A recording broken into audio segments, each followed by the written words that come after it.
Yo, you can't even make this stuff up. Looks like Hollywood did it again. They predicted the Charlie Kirk assassination. Somebody is trying to kick off martial law. Somebody is trying to lock this country down. Oh, damn. You guys know that 1913 was the year we actually lost control of our country, right? Yo, you can't even make this stuff up. Looks like Hollywood did it again. They predicted the Charlie Kirk assassination. So check this out. So in 1998, Nicolas Cage stars in a movie called Snake Eyes. And in this movie, a prominent political figure is assassinated while watching a boxing event by being shot in the neck on September 10th. But that's not the craziest part. The politician's name was Charles Kirkland. Charles Kirkland, Charlie Kirk. And if that's not weird enough, the boxer's name was Tyler the Executioner. What are the odds? I don't know what you do with that information, but I thought you might like to know. I really don't put much faith in coincidences anymore. And when you come across more information like this, it makes it even harder and harder to believe. Even when it's, 30 years after a movie has been made, just the coincidences that just somehow seem to fit perfectly. Almost seems like everything is literally just on a stage. There's a play going on, y'all. Just hear me out. There's a play. There's too much shit happening at one time. Somebody is trying to kick off martial law. Somebody is trying to lock this country down. Be careful what you ingesting. Some of this shit is paid actors. Everybody keeps telling me that it's real. This young lady was stabbed to death on this train. But the shit that was fucking with me, how come none of them women went over and helped her after the dude got off the train? Do they see that shit every day? I mean, what the fuck was that about? That's what makes me feel like those were bought and paid for actors. If he's stabbing her in the neck, I'd see no blood until she fell on the floor. Then there's a big old puddle of blood. Everybody that was on that train did nothing. They acted like what they were, extras. I'm telling you, we're being played. It's a movie. They trying to lock down this motherfucking country. Do not buy into the motherfucking bullshit. And if she is dead, my condolences to this young lady's family. But I'm quite sure she got a first-class ticket back to Ukraine, brand new apartment, all that shit. Now, you could say that these are all paid actors, like Eddie was stating, but at the same time, could it just be that everybody's just becoming completely numb to all of this? We're just being overwhelmed with how much just cruelty is in the world that eventually you just get to the point where you're just like, yeah, it's evil out there, but, evil existed yesterday and evil will exist tomorrow. ¿Fue eso? ¿Qué fue?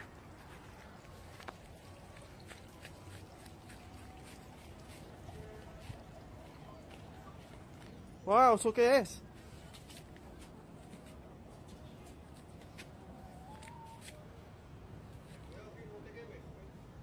Ken, corre, ven a ver. Ken. What are we looking at?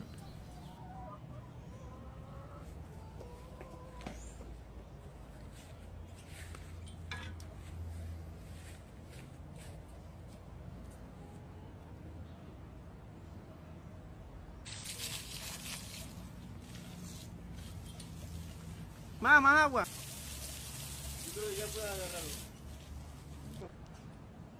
Está frío, no está tan grande. ¿Sabes cuánto debe valer esto? Todo en las redes sociales que parece una papa, que era algo de hormigas, esto cayó del cielo. El meteorito ha cambiado de color y me di cuenta que destruye todo lo que es planta. No se puede acercar a una planta porque... Miren ustedes. Cuando uno le pone algo con vida, como ejemplo esta hoja de piedra, no sé de dónde vendrá, de qué galaxia. Well, that's not supposed to happen. Les voy a enseñar algo de otro mundo. Aquí en el lugar donde cayó el meteorito hace varios días. Cuando yo apago la luz, miren cómo se ve. Es algo totalmente increíble. Si algo me preocupa es que algún día se desprenda de la roca. pero por ahora no. Por ahora le mantengo su crecimiento paralizado, pues no lo dejo tomar mucha luz. Cuando toma luz solar, crece. Por eso que lo mantengo en la oscuridad. Esto no se alimenta, esto no respira, esto no toma agua. Solamente lo que recibe energía es como de la luz. Ha crecido bastante.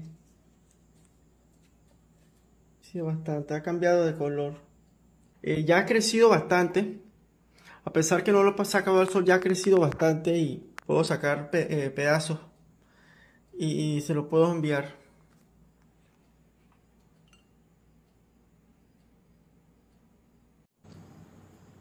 He just picked it up.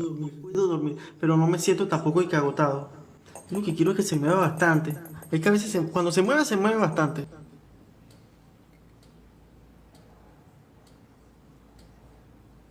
So apparently a meteor crashed in Panama, and this man found it, I believe, in his yard, and then he took it inside, and now this meteor is growing something out of it. And as you saw, it was black and flopping around.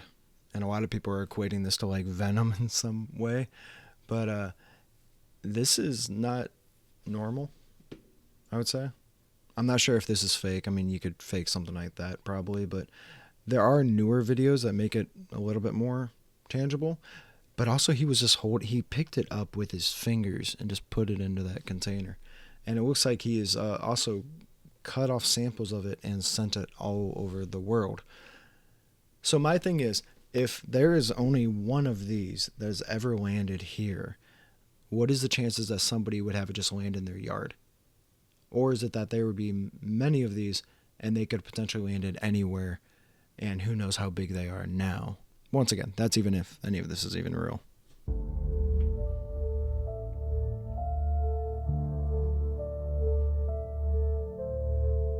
After saying goodbye, she seems to fumble with the headset while she whispers a few more words into the mouthpiece. I hope to be able to see your face again, baby. I love you. Bye. End of message.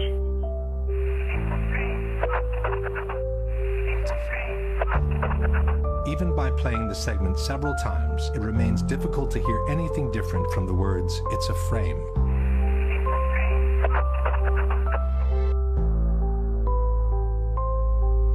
Holy shit.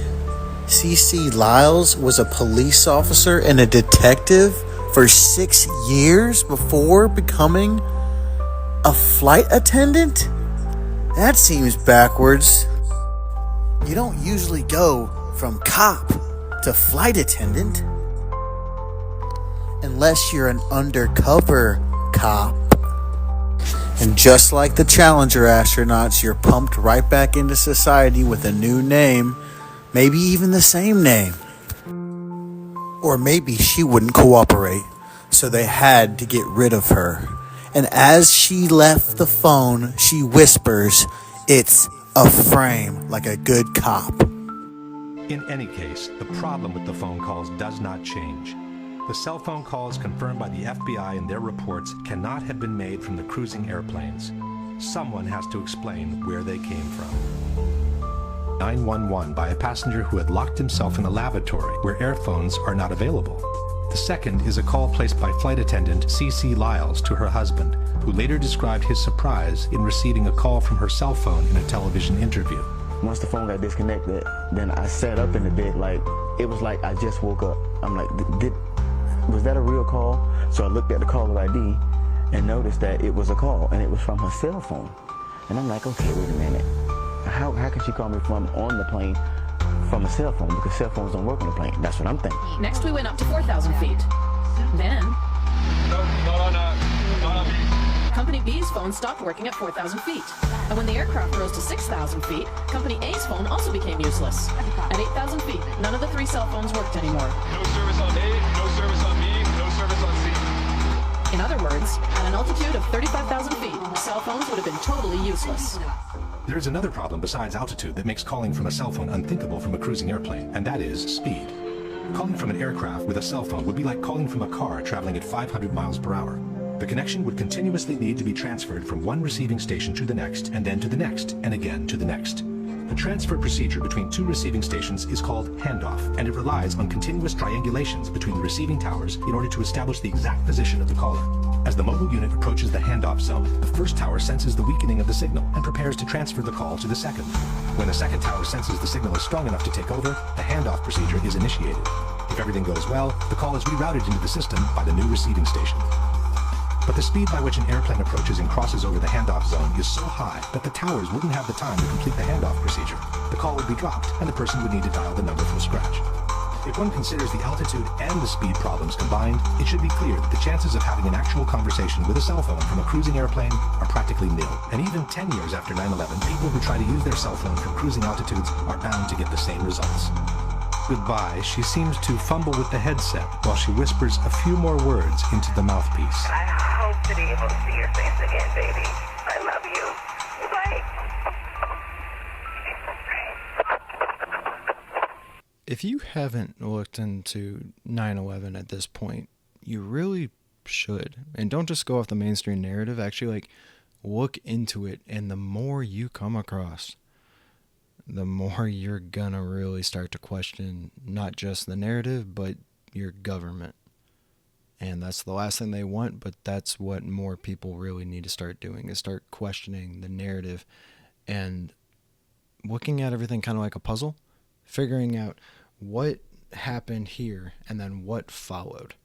Because there's always connections.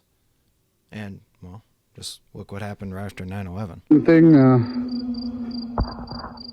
It's staring at me. They followed me home from the gifting rock. It's about 1 o'clock in the morning right now.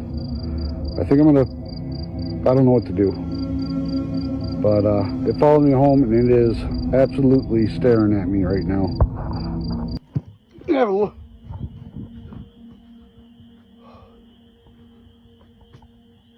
Okay.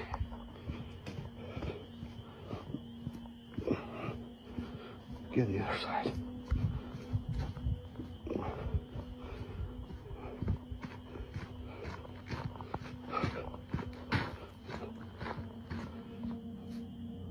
Oh, damn. Holy shit. All right. Oh, damn. Son of a bitch just went on the other side of the house.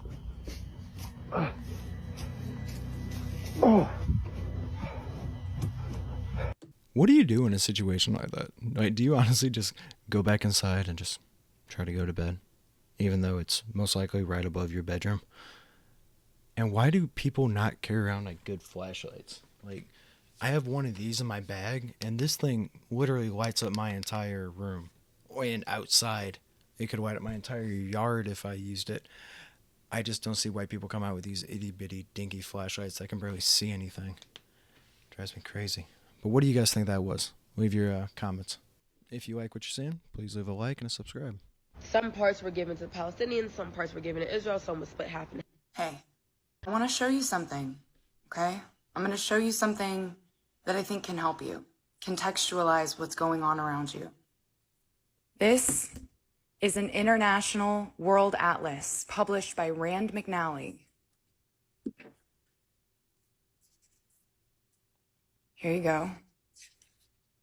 Published in 1941 for the first time, and 1947 most recently. That's what this edition is, okay? I want you to look at these flags and see if you notice an Israeli flag or a Palestinian flag. You won't. Because at the time that this was published, there was no Israel. Look right here. Where's Israel? It didn't exist. It was called Palestine. So we're going to go to page 125.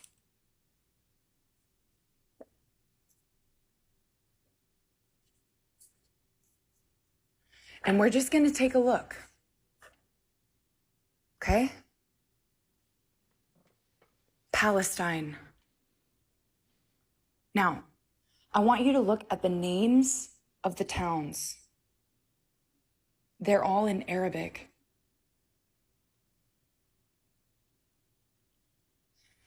If you want an example of what happened to all of these towns after 1948, look up Tentura.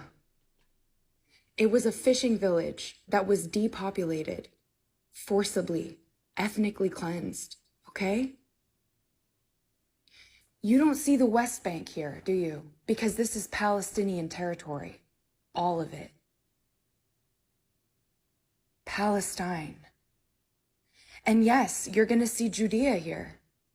Because prior to the invention of the so-called State of Israel, Jews, Christians, and Muslims lived in peace in Palestine.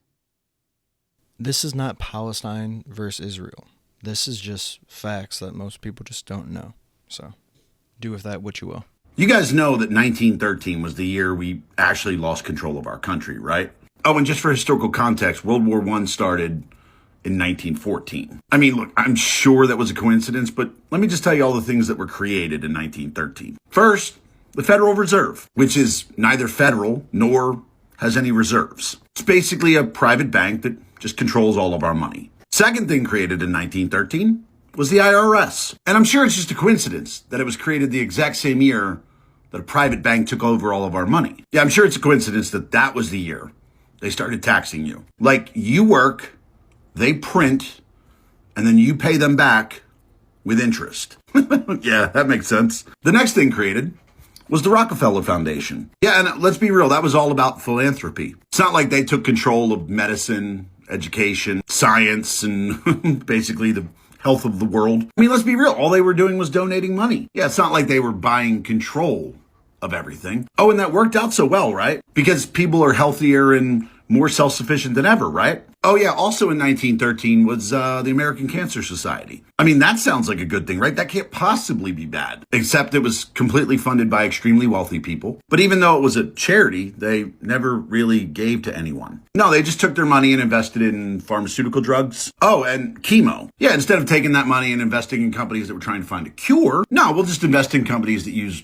chemicals from the military that were later banned. Yeah, that's a good thing to keep fucking putting into people. Then also created in 1913, the ADL, the Anti-Defamation League. Which sure, yeah, it's about civil rights. Yeah, totally. It's not about censoring people or, silencing critics. And then in 1914, we had World War I. And that became the first war ever that private industry profited from war. The private industry that's owned by the same families that created the Fed, the IRS, the Rockefeller Foundation, the American Cancer Society, the ADL. Again, just a coincidence. Oh, I'd also like to point out that a year prior to 1913, 1912, yeah, that was when the Titanic sank. And it's funny how three of the wealthiest individuals on that ship were the loudest voices opposed to central banking. Oh, and there's also the little tidbit that JP Morgan was supposed to be on that boat, but he canceled at the last second. But yeah, that's conspiracy. That's tinfoil hat talk. So what's happened since 1913? Well, the dollar has lost 99% of its value. Our debt has just become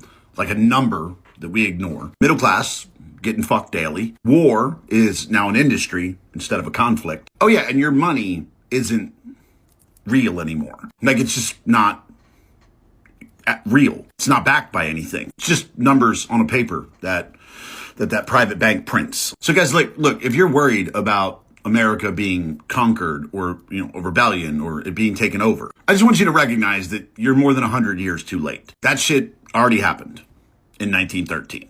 Everything that he just stated is completely factual. But if you really want an interesting rabbit hole to go down involving that, really start to look into the Titanic, who owned the Titanic, and the sister ships. All right. I'm fucking going for it this time. Straight shot. What's he gonna do? Yeah. Maybe a little off. Shish kebab it. Right there, baby. That's it.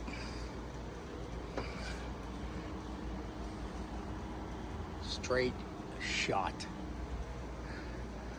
Going with this bitch. I'm gonna try to record it. We're probably gonna run.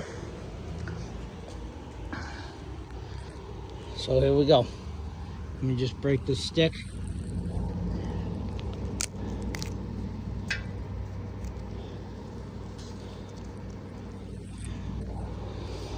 What do you think? We gonna get it? I want this thing to blow to pieces.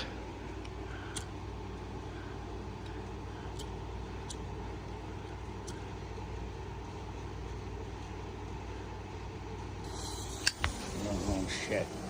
There we go. Oh yeah. Oh my god.